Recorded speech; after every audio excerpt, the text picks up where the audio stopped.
Ladies and gentlemen, dear friends, it is my pleasure to welcome you to Instituto Cervantes, London. It was only last December that we paid tribute, along with our friends from ARTES, to Nigel Glendinning, celebrating the extraordinary new edition of Goya and his critics.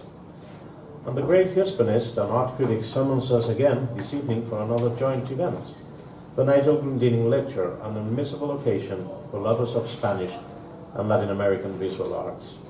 And I should stress that this lecture could not be timelier, since from Murillo to Picasso or post-war painting in Spain, we're lucky to witness such a deep interest for our art in London. Fortunately enough, passion for Spanish art is not only thriving in London. As you all know, the Museum of Royal Collections, soon to be launched in Madrid, marks the most ambitious state project in the field in recent decades. In a most remarkable building neighboring the Royal Palace itself, the new museum is meant to showcase the historical collections of the Spanish crown, offering thus a narrative of Spanish history through its works of art. Since its inception, the new Museo de las Colecciones Reales is part of Patrimonio Nacional, the public entity in charge of managing 19 palaces, correct me if I am wrong, and royal foundation monasteries, as well as literally thousands of works of art and acres of parks and gardens. And in a country so rich in artistic heritage as Spain is, it is most reassuring that Patrimonio Nacional remains an institution revered by all. This respect towards Patrimonio Nacional, literally national heritage, comes as no surprise when one knows the outstanding names we have always found at the chair of the institution. It is therefore a great honor for all of us to have here at the Instituto Cervantes, London, with the support of the Embassy of Spain, Mr. Alfredo Pérez de Armiñán, Chairman of Patrimonio Nacional and one of the most prestigious civil servants and cultural managers of the country. Professor Gail Turner-Mooney will now offer a brief account of his trajectory, but I want to say a big thank you to Alfredo for being with us today. Managing the art and the monuments we have inherited means keeping the past and its lessons alive for our time. Pioneering the preservation efforts, James Lee Smile wrote about the treasure of silent beauty that we can still find in so many old buildings, works of art, or historical gardens. We are now going to listen to the custodian of the Spanish part of that treasure, and I sincerely hope you'll enjoy the privilege. Gracias por venir.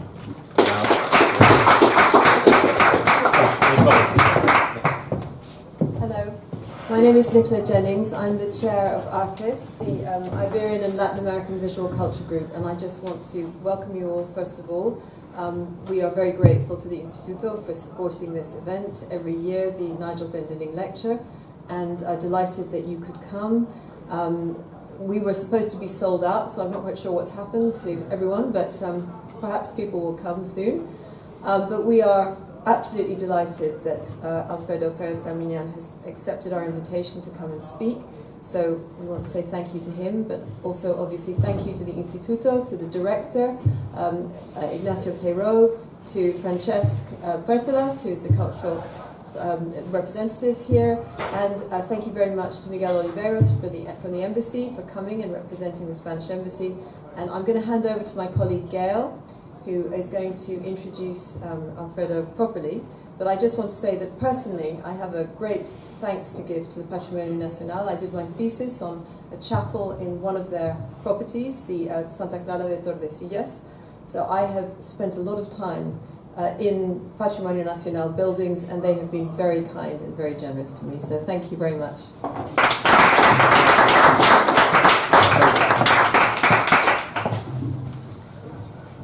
Hello, I'm Gail Turner, as you've probably gathered, and a member of ARTES. Our speaker is so distinguished and knowledgeable that he needs at least 3 introductions. But I promise we will let him speak in a minute or two. Alfredo is a very old friend. We go back over 40 years. And it falls to me to tell you a little bit about his career. After completing law studies at the Complutense in Madrid, he took his oposiciones and became a letrado at the Cortes, a parliamentary legal advisor.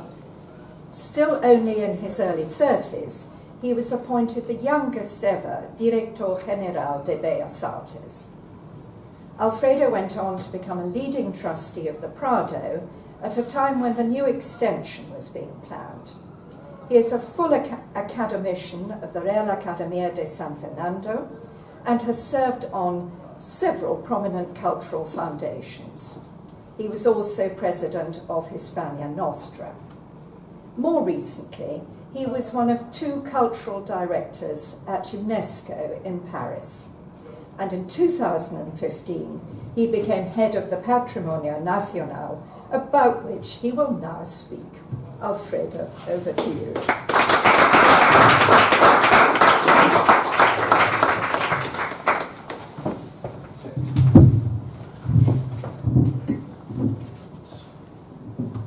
I wish first to thank everybody for the very kind words on me.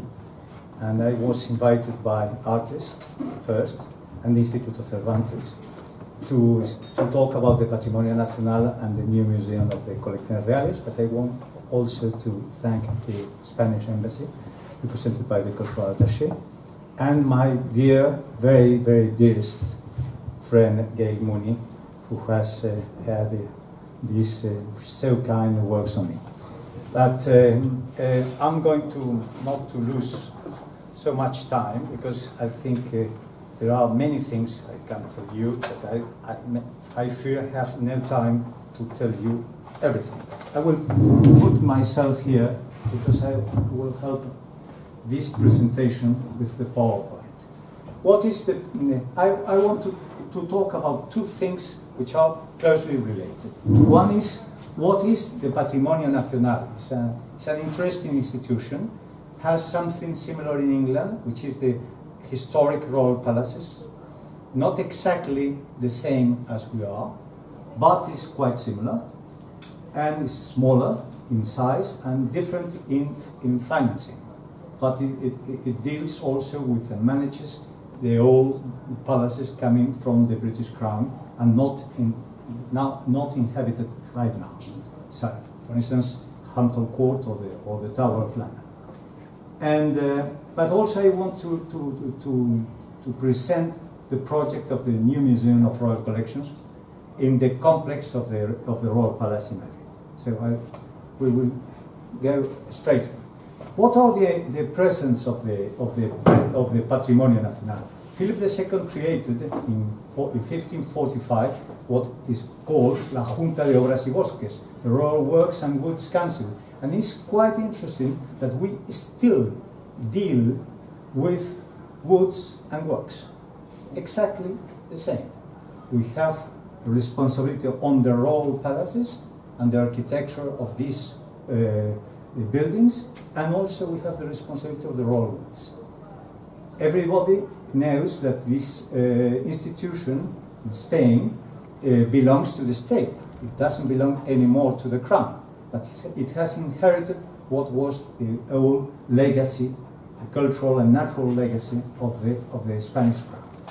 Then it came to the 19th century liberal revolution, and the crown heritage bills for the first time were passed by Parliament in 1865 and 1876.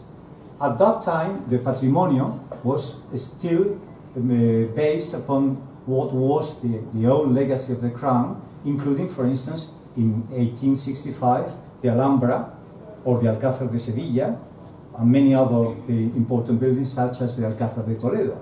But after the revolution of 1868 and with the new build of 1876, with the restoration of Alfonso XII, of Alfonso XII, the Patrimonio lost the Alhambra and the Museum of the Prado. The Prado Museum was Museo Real, was the Royal Museum, still in 1865, and belonged to the Patrimonio. Not anymore since the revolution, what we call the glorious revolution of 1868. Then there is a very important milestone with the change of regime in Spain in 1931. when the fall of the monarchy with Alfonso the 13th and the new republic, the Second Spanish Republic, there were some discussions on what to do with the patrimonio, the old crown legacy. Up till then, the legacy had been managed by the palace, but the president of the government at that time, Manuel Azaña, then he became president of the republic, decided that the crown legacy should be kept at the service of the new regime and of the new president of the republic, the head of state.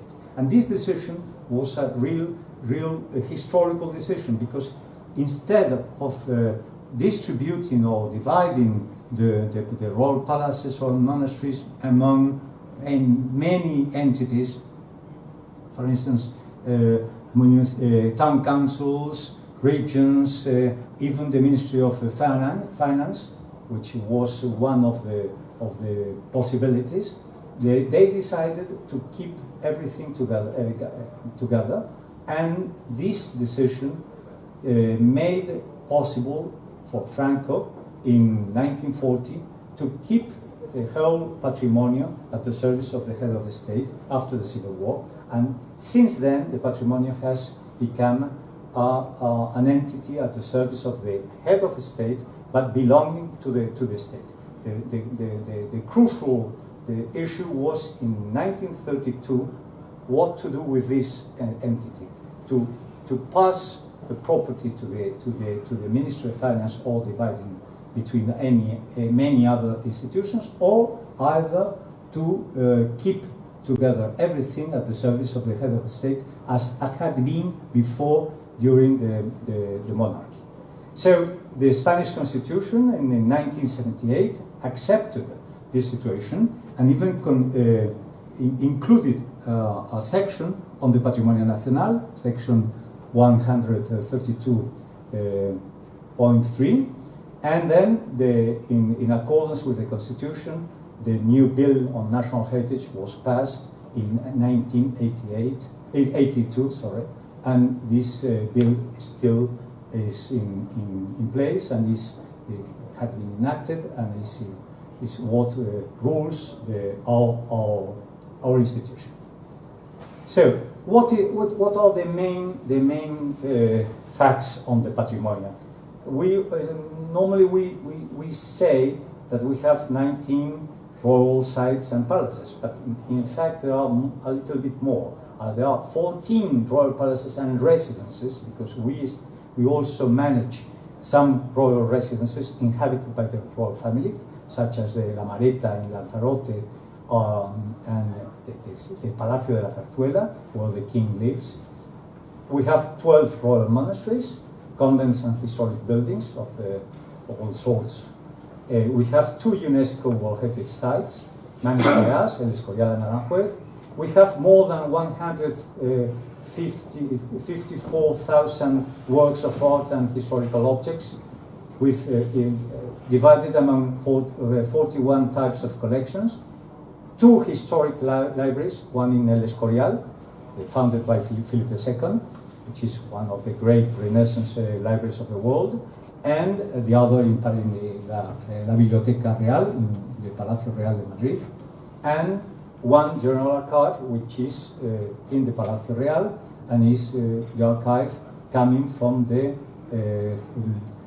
continuity of the monarchy, and it keeps documents coming from the early times to our days.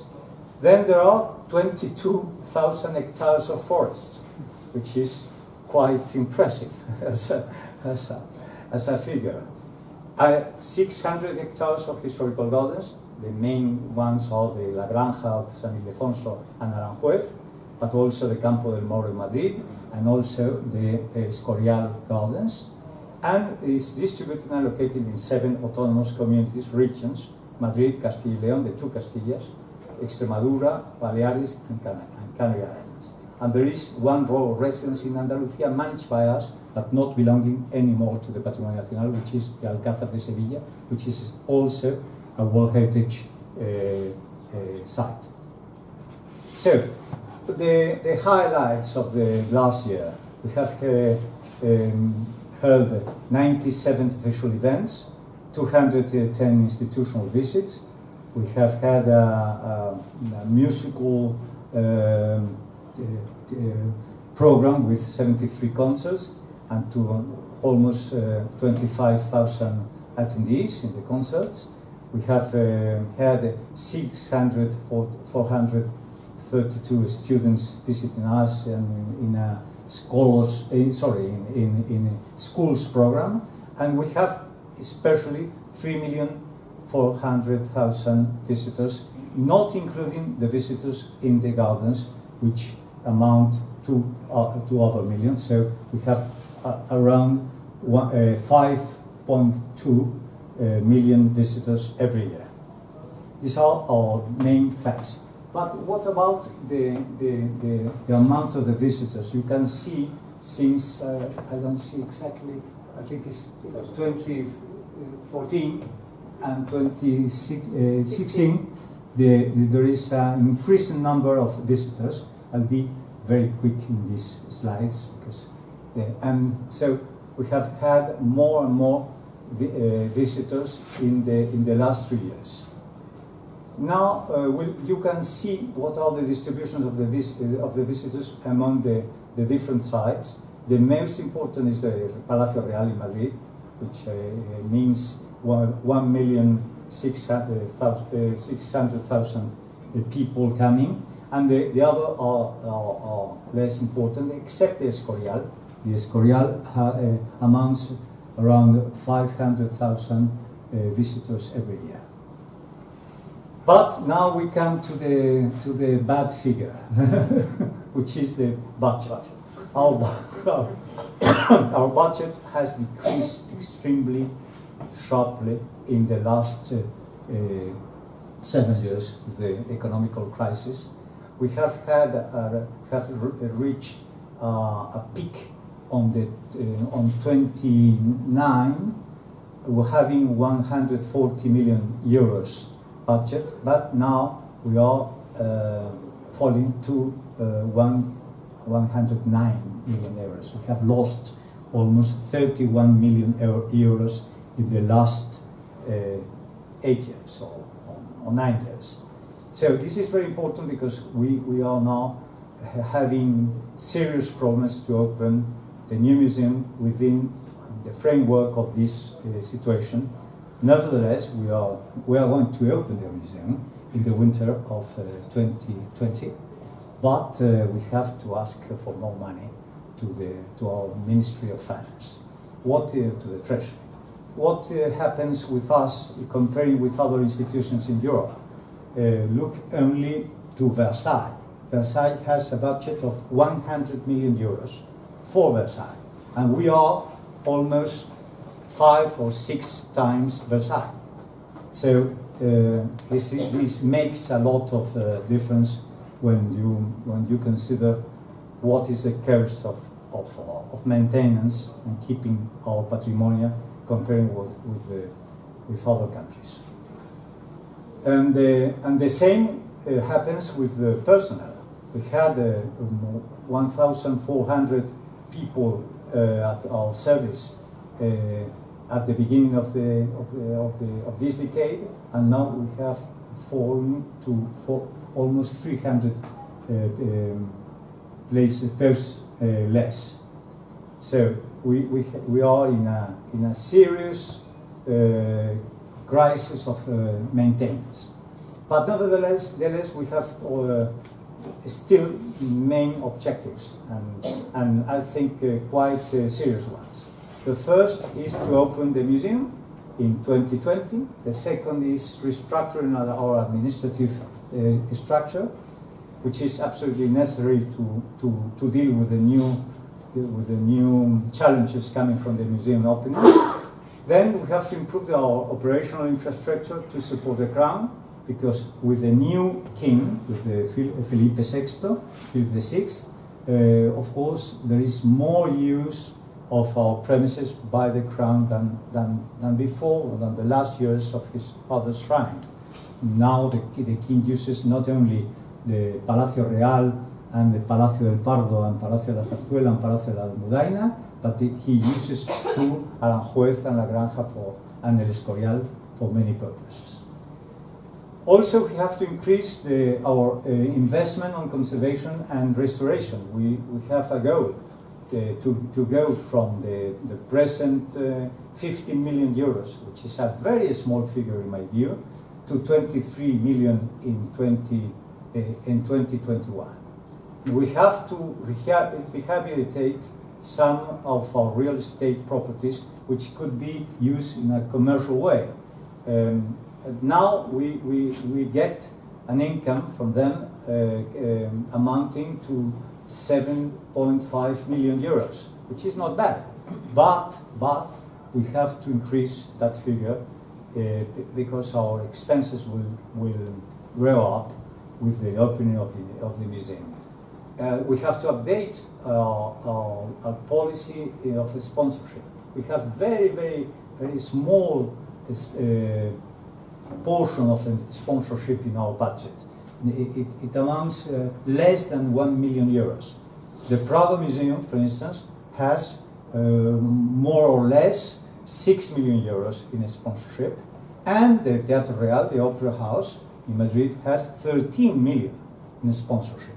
And so we are very much behind these institutions, and we have to promote or to put up a new policy on sponsorship, which should be made upon international basis, because the sponsorship within Spain is almost exhausted, I would say. We have to increase, and this is a very important target, the number of visitors coming from the present 3.5 to 5 million in 21.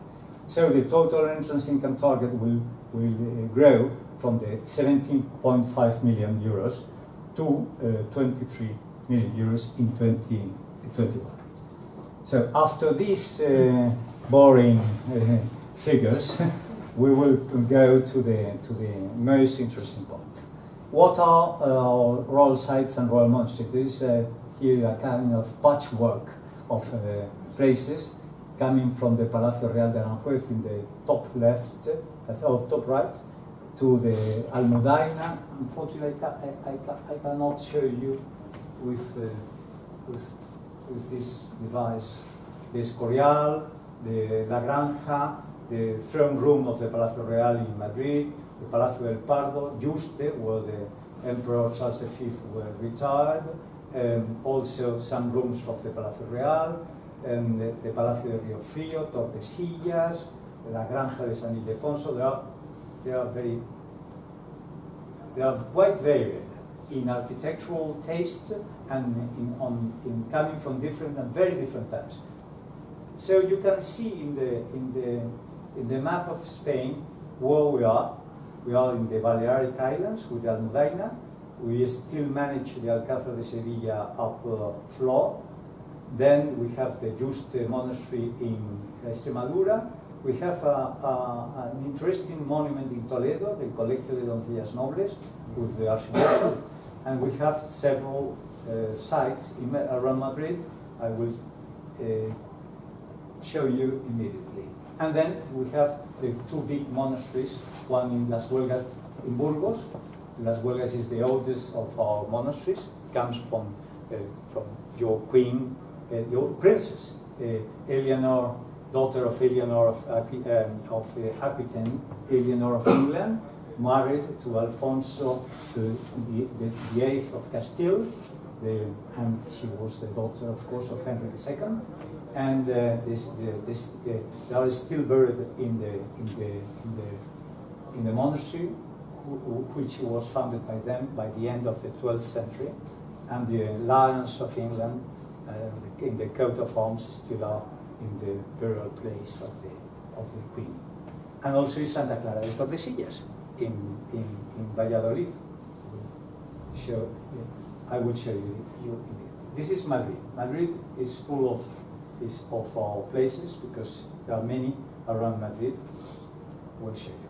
So the main palaces and sites are the Royal Palace in Madrid, the Royal Palace of El Pardo and Zarzuela, the Royal Palace of Aranjuez, also in Madrid, the site of San Lorenzo de Escorial, which includes the monastery and the palaces within the monastery and outside the monastery, the two casitas, the Royal Palace of La Granja de San Ildefonso, the Royal Palace of Rio Frio, and the Royal Palace of La Almudena.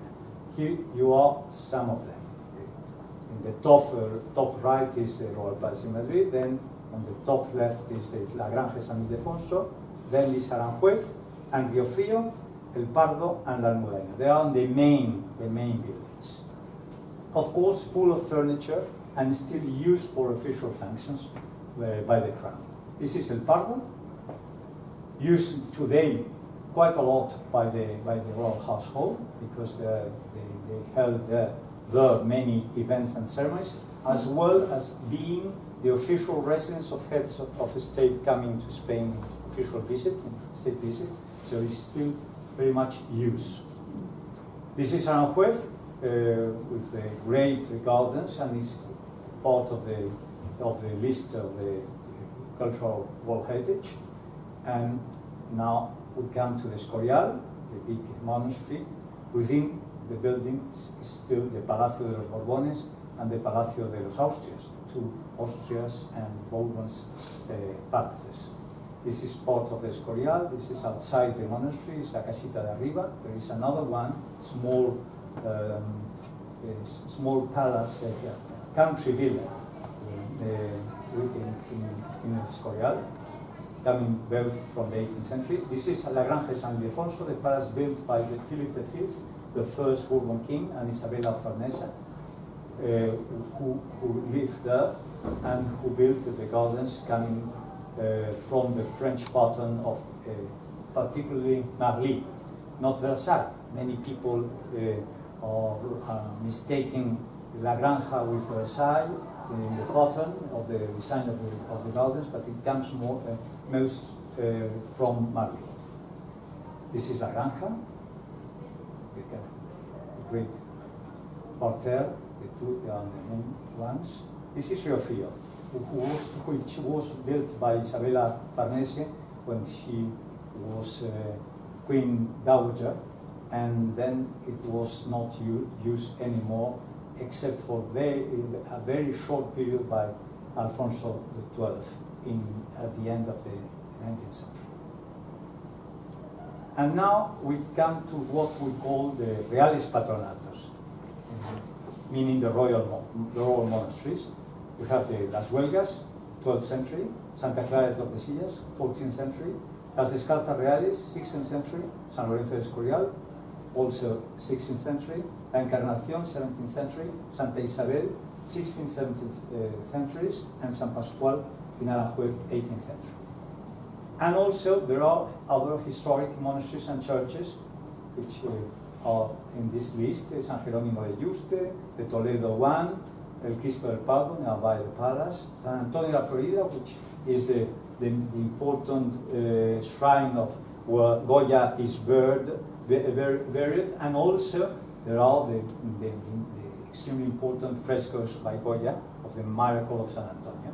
We have just signed a new agreement with Ayuntamiento de Madrid to manage jointly the shrine, the Basilica de Atocha in Madrid, and also we still have the management of the Valle de los Caídos, which is a big worry for myself.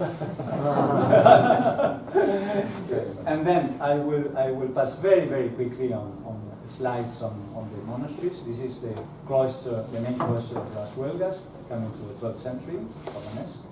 Then this is Santa Clara de Tordesillas, you remember? Which has the interesting feature that is a mudéjar monument. It's a mixture of Islamic art made at the service or by commission of Christians. So they combine the elements coming from the two sources. This is Yuste, which comes from the 15th century and then was enlarged in the 16th century, where the Emperor Charles V died in 1558. This is Zarzuela, the main staircase, which comes from the time of Philip IV, but the monastery was founded in the 16th century. So I will, this is Encarnacion, I will go very, very, very quickly, because if not, we could not go to the complex of the Royal Palace. Now, this is the complex of the Royal Palace as it is intended to be open to the public in 2020. As well as the Royal Palace is still is of course open to the public in the main rooms, and you can see the Royal Armoury, the archive, and the Royal Library. There are the new additions for the visitors. It's going to be the Museum of Royal Collections. I will go straight on this. The gardens of the Campo del Moro, the San Antonio la Florida Shrine, and also the halls of temporary exhibitions right now in the ground floor of the palace, but we will put them in the new museum. This is the complex of the palace, with a scene from the sky, from a bird's eyes, and you can see the cathedral, and also here in the right side down you'll see the new museum building. And this is the main complex, with the Campo del Moro, the museum on the top, on the right, and the palace. What we intend, we have in mind that for instance, one person visiting the complex would enter into the complex either by the Campo del Moro or either by the Plaza de Oriente, and could have a look on the palace, on the armory, on the museum, and on the park, and also on the old carriages museum, which is going to be reopened to the public as carriages deposit. And so they can spend all the day going around. So it's going to be more than a museum. It's going to be a complex of cultural interesting things to see. And what is the key point for doing this? Because there is a difference of level, of height, between the Ribera de Manzanares, where the park is, and the Plaza de Oriente. And there are 23 meters of difference of height. So up till now, you could not overcome that height, that difference by foot, because it was too lengthy and too hard. So people used to forget that the Campo del Moro was a part of the palace, was a kind of appendix, was not really seen as a part of the palace. But now, with the new museum, we will see immediately, we will have the opportunity of overcoming this distance, because we can put together and make to overcome the distance to more than 250 people at the same time, because of the lifts and elevators are very big and can overcome the distance. So we can really jump over the 23 meters in a very, very short period of time. Now, in the palace, you will see the main rooms, the banqueting hall. The kitchen has been reopened to the public very recently, in October.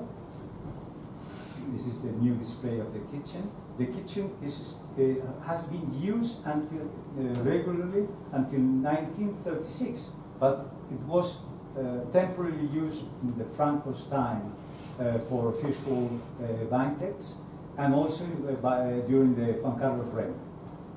So this is the armory, the main room, what we call La Sala de las Bardas, where you can see the great armories of parade by Charles V and Philip II, which are the main examples of this kind of art in the world, with the Vienna armory, also belonging to the Austrian branch of the House of Austria. The library can be seen. I have put this slide because we are now preparing an exhibition on the humanitarian mediation done by Alfonso XIII during the First World War. We have more than 200,000 files in the archive of the Palacio Real, coming from all sides in the war, asking for the help of the king in order to rescue prisoners, to exchange people, to find out disappeared soldiers, and so we will try to put this exhibition also in London. This is the Campo del Moro. Now these are the part of the last exhibitions, and now we go to the museum. The museum had a presence in the Republic, or had been even created in 1936, but it was stopped by the Civil War. Then the project was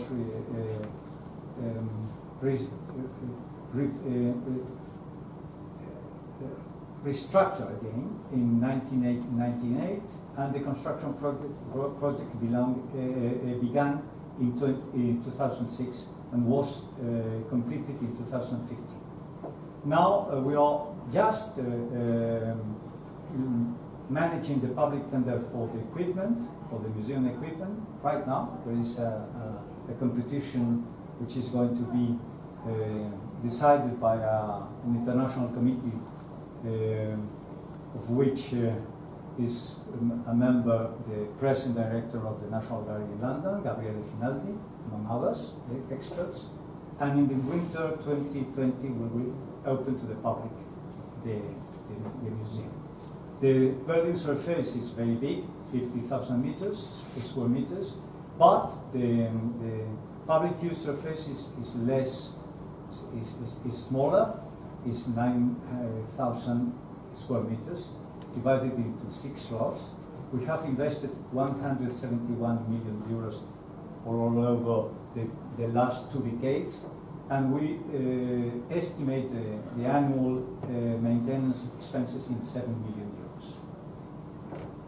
What is going to be the museum? It's going to be the main instruments for conservation, research, management, and dissemination of the historical objects and works belonging to the state and at the service of the crown, which are treasured by the Patrimonio Nacional.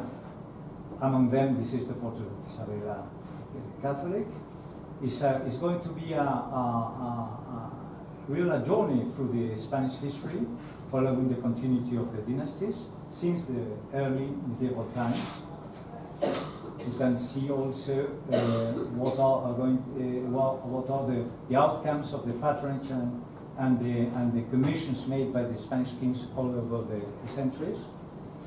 And one thing which should be retained is that these collections are what we keep after having created the Prado on the basis of the whole paintings and sculpture collections, after creating the Archaeological National Museum on the basis of the archaeological objects, and the National Library, and also the Natural Science Museum. So all of these institutions in Madrid belong previously to the same cultural legacy gathered and collected by the Spanish crown all over the centuries. We will present objects like this carriage, which is one of the finest in the world. It comes from the early 19th century. It's a classical carriage of the Charles IV period. Also, our collections of tapestries and rugs is extremely rich. In tapestries, maybe is the richest in the world. We have more than 3,000 tapestries, among them the half of them of first quality, and around 400 are absolutely first rate, the best of the best. For instance, this one was belonging to the Las Descalzas Reales, is a series of the set of the tapestries of the Eucharistia, made upon cartoons of the pyramids.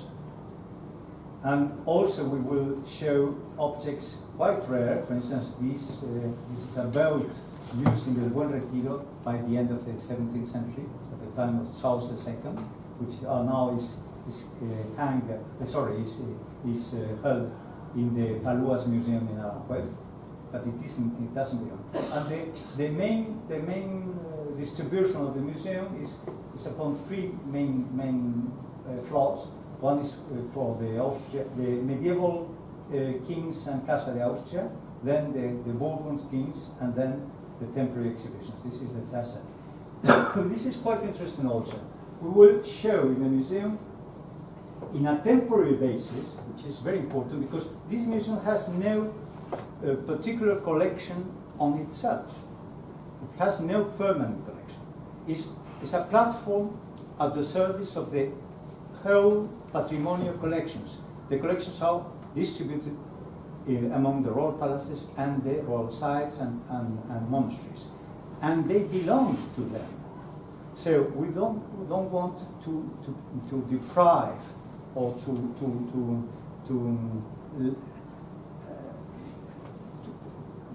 it's not just deprive, but to lessen the meaning, the cultural meaning of the sites. But we want to present in a kind of screen what the sites have. And so the many pieces will come back to the original places and will be replaced by others. So like in a screen, we will put shoes every time, but not always the same shoes. And this is spring is not the same as winter. And we will do the same in the museum. So 64% of the objects are going to be in the first years of the museum, are coming from places not seen publicly, whereas 35% are going to come from places already seen or visited by the public. But as I said, they will change every 2 years. We will present a new display on every reign. The museum is going to be distributed among the reigns. It's in a chronological pattern, not in a thematic pattern.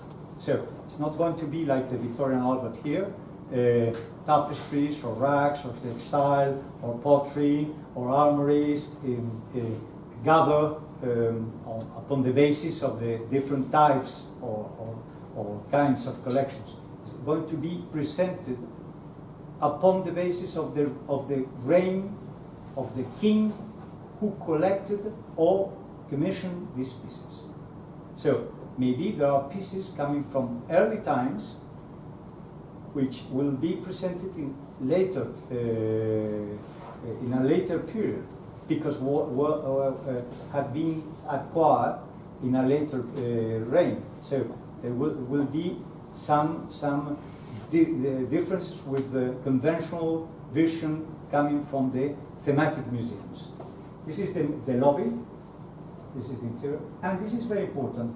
There are ramps descending from the top to the bottom of the museum, and we will take profit of these ramps, which are 400 meters length, to present what we call the timeline, meaning that we will put all the historical information. We need to understand what does it mean, the reign of each sovereign, which is going to be presented in the main rooms. For instance, Charles the First, Charles V, will be presented on his own space with the pieces coming from his reign. But the historical information, the historical background, which is needed to understand his historical figure or his period, will be put outside the rooms in this line of time in the ramps. and so on, with the rest of the monarchs, and until Juan Carlos I. So this museum will cover a very long period of time. It's a whole history of the monarchy. This is the floor of the Casa de Austria, which is the highest, because we will need this height to hang tapestries. Some of them are 9 meters height. There are archaeological remains coming from the old Madrid the Arab place, which have been discovered on the works. This is the Bourbon kings, and this is the temporary exhibition plan. And these are very important, the storerooms. We will put the main objects of the collections in these rooms when they are not on display in the royal palaces or in the royal sites. But I will stress the fact we will divide the storerooms into 6 different types of collections. And so I will stress the fact that this museum is not going to have a collection of its own. It's important to understand this. It's going to be a permanent discourse, historical discourse, with a flexible display of collections. Taking into account that we can only store here or put on display only 700 pieces at the same time, and having more than 150,000 pieces, we have plenty of objects to present for all over years and years and years coming. So I think the museum is going to be a very interesting exercise, because more dynamic than maybe other museums, because it would need a kind of management which had to be creative, and also to present collections from time to time in a very different way in each space, coming or presenting or showing the reign in case. So this is what I have to say, and thank you very much for your attention.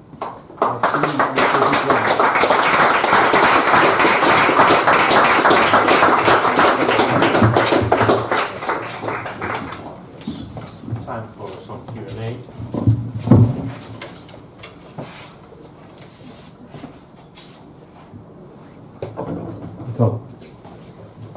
Thank you very much. That was so interesting and so lovely to see pictures of some of the places I visited, not all of them. I was intrigued by the statistic that I think you said 64% of the things that will be shown have not been seen before? Are not publicly seen, Right. or hang or displayed, for instance, in the Escorial. The Escorial is big, it's very big. There are many parts of the monastery which are not open to the public. They are open to the students of the school, of course to the monks, but not to the public, generally speaking. So, but many pieces comes from this kind of spaces. Oh, that's a lovely idea. I think the English royal palaces should take that idea from you. But also Yes. in a very dynamic way. I mean, we will not show in the museum permanently, except the pieces coming from the royal palace in Madrid, which are not seen by the public and cannot be seen there properly because of security reasons, for many reasons, even for the problems coming from the fact that our corridors are so narrow that we cannot put people in some rooms, and are difficult to see. But So, except these pieces, the rest will be on a temporary basis. right, so you will take some pieces every now and then from Yes, different 700. parts. Thank you. 700. and bring them in to Exactly. complement the other pieces and then take them back again. I see. Thank you.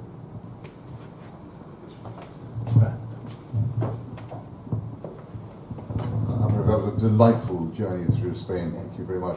But I wanted to ask, given the sort of crunch or crisis on budget, if you're going to be curating and dynamically changing the exhibits on a regular basis and bringing exhibits in from all over Spain, there's going to be a significant burden on the budget, an extra cost. How are you going to manage that? Oh, this is the main reason to ask for more money to our treasury. But we have a target to increase dramatically our income coming from sponsorship. We will try to get to 2 million euros every year, which is quite a lot of money for Spain, and also trying to increase the entrance fees income. So, nevertheless, we are in a permanent shortage of money. Comparing with Versailles, we cannot compete. This is another league. Alfredo, can I just ask you, not with the new museum, but with other patrimonial properties, it sometimes can be quite difficult arranging to get into them. I'm thinking of the Casa del Labrador. You know, it's quite a lengthy process, or the Casita de Prado, the Pardo, for instance.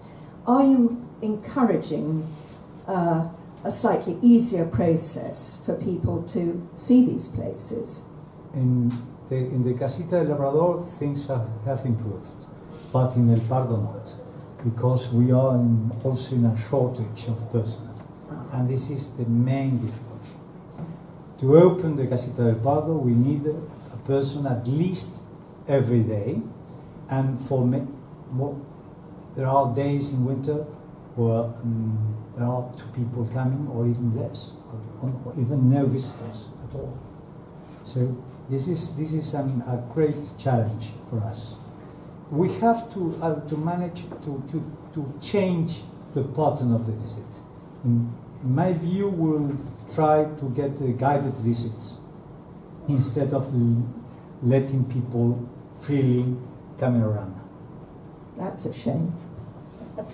For you, because you are an art historian and you are knowledgeable enough, but people need to be guided.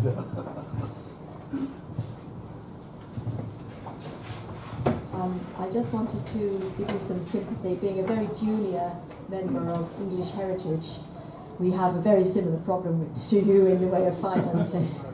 You know, we just became a charity, and we need to be self-funded by, I think it's 2020, so we do sympathise. And just to say, having been last summer to the Royal Palace and not able to get in because the queues were endless and I had to leave, I had to get a plane, I remember standing on the bridge looking over, trying to see past the fences into what was going on the other side, and unable to, and it looks like a fantastic architectural job. I'm really looking forward to seeing it, and I wish you all the best with it all. I hope your financing comes through for you.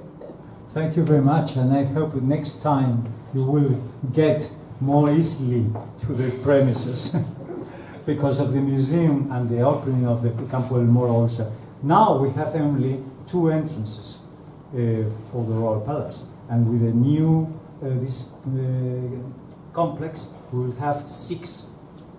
So that makes a lot of difference. I remember visiting the Descalzas Reales many moons ago, and there were very seldom visitors there. It was like a hidden gem. And I'm wondering what you're planning to show from there, because I seem to remember there was a Velázquez there. No, there is no Velázquez, but there is There's a crucifix. in the staircase there are from pupils coming from Velázquez. Wow. The Carreño, there are several paintings by Carreño. Mm-hmm. So I'm curious about what you would it's show. a hidden gem because the nuns. There was a hidden gem at that time, I thought. Yeah? But the nuns have their own timetable, and they limit quite a lot to visit. And it's also there are physical physical obstacles, because we cannot make any visitors room with enough space to manage to eliminate or to avoid any queue in the street. And there is no room for this in Las Descalzas. And also the nuns have their limitations. They want to pray in their hours. They close their church at particular times, and they are the owners at the end. So we are now being the servants, not. Sorry. Thank you, that was very, very interesting. I wondered if you could comment a bit about balancing, being a museum and also balancing the political aspect of working with a living monarchy. And if you can comment on how you balance those two with your institutions. It's not always easy. No, but what I have to say on this particular issue is that being a living monarchy brings to the Patrimonio Nacional its own meaning. We could not be like we are without being at the service of the head of the state. In this case, it's a king, but it could be the president of the republic in the Second Republic.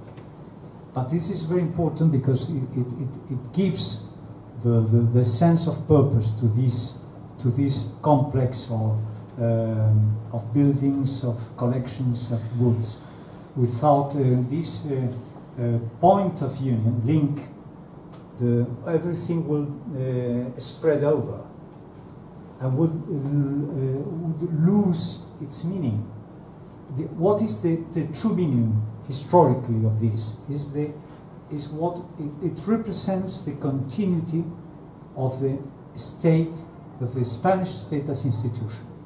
It gives the main institutional image of the state, being at the same time a collection or a gathering of great historical and cultural collections. But it's more or less like the Vatican. Without the Pope, you will lose some character. And here we are more than a museum. Our motto will be the royal palaces more than a museum. And this comes from the fact that the king still uses the palaces. But nevertheless, there are difficulties of management. When we have to close suddenly a palace and people will complain, having even bought the entrance in advance, or even with a month before.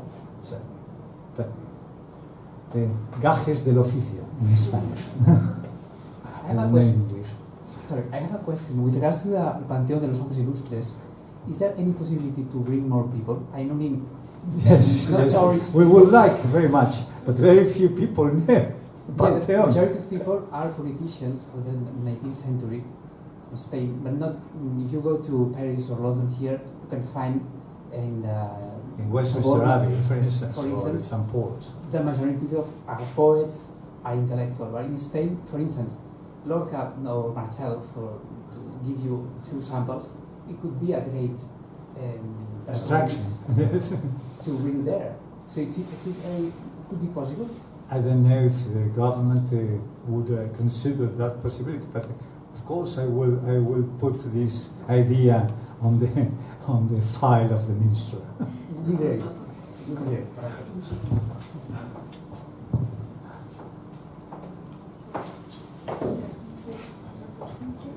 Is there a possibility of one supplementary question? Just on the issue of your market research, having spent a lifetime travelling around Spain by car and often turning up at a Patrimonio site to be told that one had to wait for half an hour or 45 minutes for the next conducted tour. I just wonder, in terms of market research, whether this is really what the public want, and that wouldn't you ultimately benefit better by facilitating free flow visiting? Now the free flow of visiting is almost the rule in the main sites, for instance, in Aranjuez, in La Granja, or in Escorial, or of course, in Palacio Real, but not in the small monasteries, because there are difficulties of letting people going around freely for security reasons. So we need to conduct a visit in Las Descalzas, for instance, or in La Encarnación or in Tordesillas, but not in the main places. Before it was like this, and you are right. It was very putting off. Yes. Regarding the new museum, Madrid is already gifted with an extraordinary network of cultural institutions. Does this play to your advantage, or are you worried because of? No, I don't. We are not worried about that, because we are creating a new pole of attraction, culturally speaking, in the city, which is not going to compete with the Axis Prado Recoletos, the Prado Museum, Reina Sofia, Thyssen Museum. It's not going to compete with them, because we offer another kind of visit. That's why I was telling you about being more than a museum. This is very important. Even we shall take advantage of the fact that, for instance, the Guardia Real has official functions in the Palacio, and we can take profit of this. So we will put into the market one new product, cultural product, which means that instead of spending only 24 hours in Madrid one night, maybe people coming to Madrid will spend 2 nights. One to go around the Prado and so on, the museums, and another day to come to the Palacio Real complex, which is not going to be only the palace, it's only the museum, which is going to be a more varied visit. Excellent. Just say thank you. Okay, then thank you very much, Alfredo. Thank you for your attention.